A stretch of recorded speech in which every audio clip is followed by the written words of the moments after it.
So on this episode of Home Base Family, I'm going to do a little go over the Osmo Mobile 3 by DJI. It's a foldable smartphone gimbal, and it is a pretty slick little toy. Show you guys what all we got here.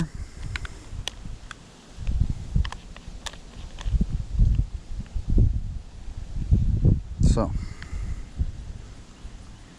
pull out my cell phone, and there is a certain way you got to balance this thing out. Adjust your cell phone.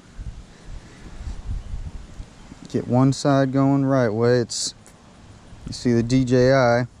I put my screen or my lens on that side of it, so I know that much at least. I've only had this thing for a short period of time, so I'm still learning some of the features, but I'm going to show you what I've learned so far. And let's get it pretty much centered right that way, but then you flip it around and you notice you also have another, which I almost got it centered perfectly the first shot. This part also slides, so you got to center it both ways before you can turn your device on. If you know you did it right, usually it's not drastically flip-flopping around if you go I guess the right direction. I might have it right, I might not. We'll find out. The motor's kind of strong, so if you got it off just a little bit, it's not that big a deal. So we're going to power it on. Boom. Flip around, and we'll go ahead and connect to the Mimo app. I'd already found it. We're going to connect, as well as you can also use your regular cell phone. It's camera and all that.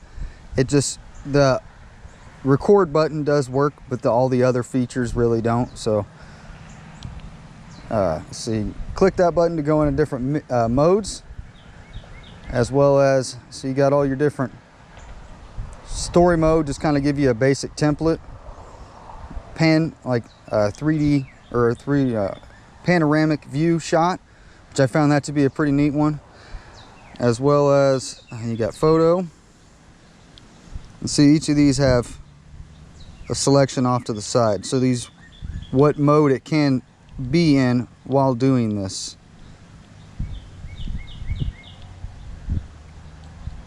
Photo obviously can be in all the different modes. One here I've recently learned is tilt lock. I like being in tilt lock. Keeps my, I'm just going to go ahead and stay in that mode. Do a little recording. Show you guys, see how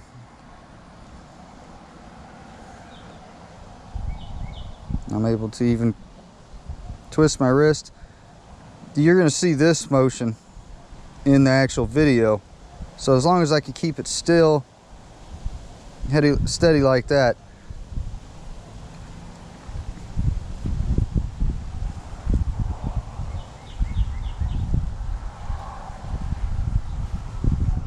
this is where it gets to be a little more difficult. It's when you're doing this ground shot. You just come down.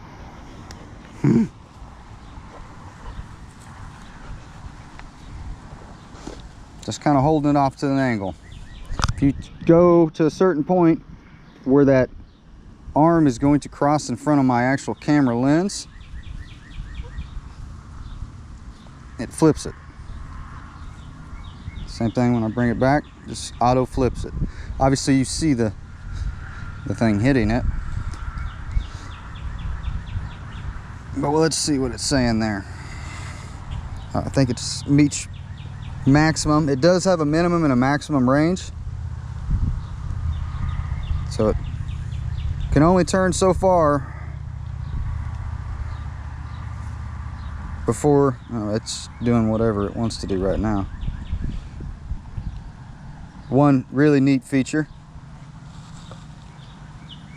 active track. I don't know if you guys can see that green block that has Now I've been right selected on rogue there, but this is going to stay locked onto her.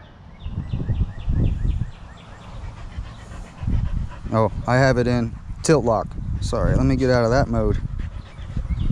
Waiting until shooting completes, so I need to deactivate that.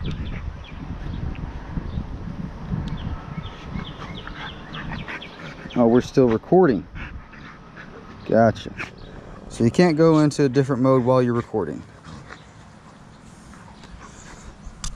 If you're wondering what that noise is.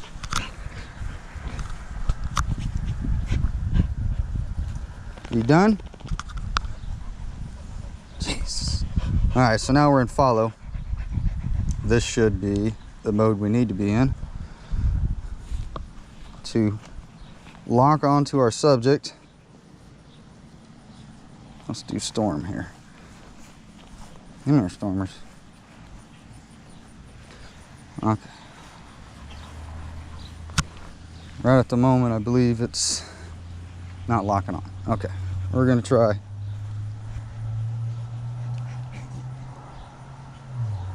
Highlighting an object. So, park bench. Selected it. Now we should be actively tracking it. As you can see, my hands aren't touching anything. It's selected on the box. So this is a cool way of getting that panoramic shot. I was thinking of how could this be useful for us.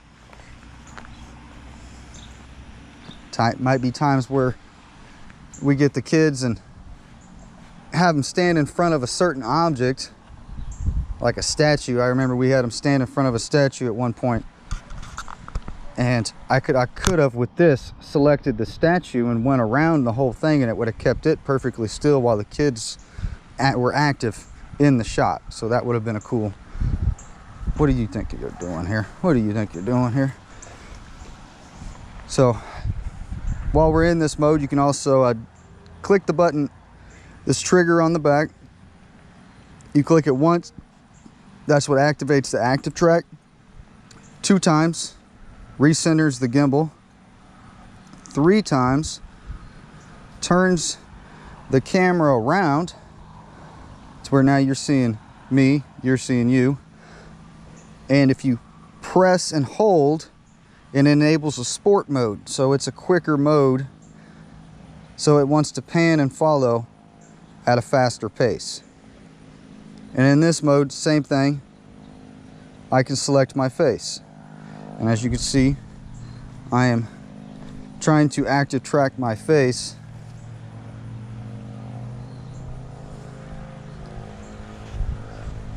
While I'm in sport mode.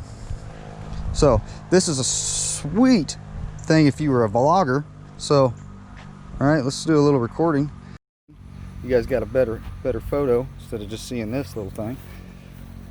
So it's a pretty neat feature. You can see it's staying locked onto my head pretty well. All the different movements that I intentionally make. This thing is it's figuring it out. So sport mode does work awesome. As well as, I believe, if I take my finger off of it, it disables sport mode, but we're still active tracked. So if I was to set you down, and get that beautiful shot of wherever you are at the scene that you're at, and you can get the good old shot, and the whole time you're kept in it. So that right there is a pretty cool feature. And I believe, yep, I click once and then hold. Sport mode is enabled again, so that way I'm back in action. Back up, moving, chitty chatting. Oh, it lost me. See how it lost me? Click it once, boom, found me again. Click it once and hold it, we're back in action. Now one thing that does kind of stink, is you see we're in the process of recording right here. Now if I was to double click, sorry, I gotta get it out of active track, double click, I can still recenter, 1, 2, 3, it will not allow me to change my camera view to the other side. In order to do that, I have stop video, click it, 1, 2, 3, and that changes my lens over. So that is one feature I do hope they will update in later down the line. But also just go ahead and give you guys a cool rundown. You have all your different white balance, your flash. You can even put a grid on, so if you want grid lines to line up your shots better. One press active track, all that. You can slow down the speed of how much the gimbal moves. I have it at the slowest speed. That was at the slowest speed, so let's try maybe fast. Oh, that don't seem that much faster.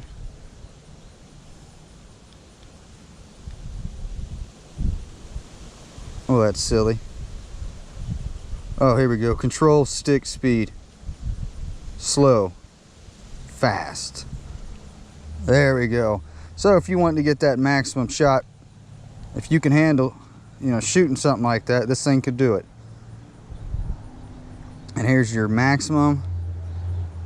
You know, it does have its limitations on height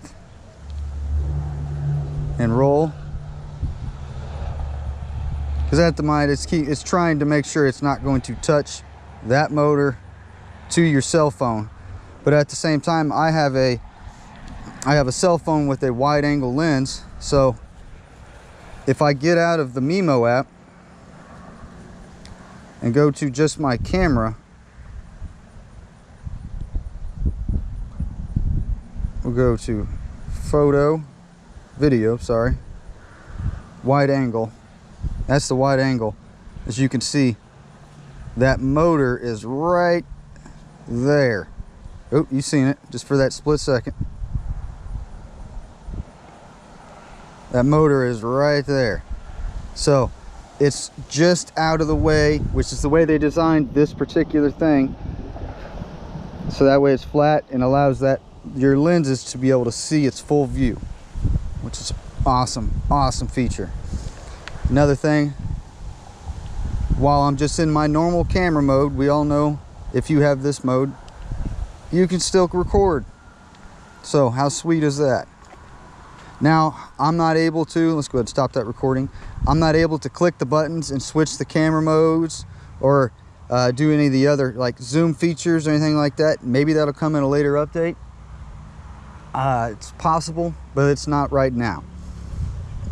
But the fact that it does allow me to at least activate my camera and shut it off with the button is great. I do like the Mimo app. I see nothing wrong with it. It's a great app. It's got all these different features. One I thought was really cool. We'll go ahead and I want to reset this back up. I apologize. Here's that other one. So you got that setting, those settings, your device settings. So you got some things to play with, as well as all these different ones. You can get to all these different modes by clicking this button too. Time lapse, hyperlapse. Use a tripod for better shots. But here's one I thought was just really cool. Pano, right? So a panoramic shot. Check out how neat this is.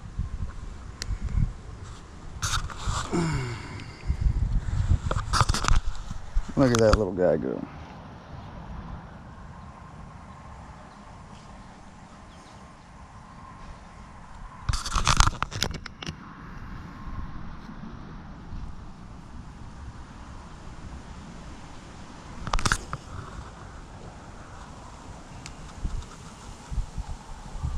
Isn't that cool? Dang, Storm, you messed that shot up. Well, it'd probably look better if you don't have a moving object, but cool feature, cool function. That in the active track is a really, really neat thing. Get that 1, 2, 3. There we go. So, like I said, click and boom, we're in action.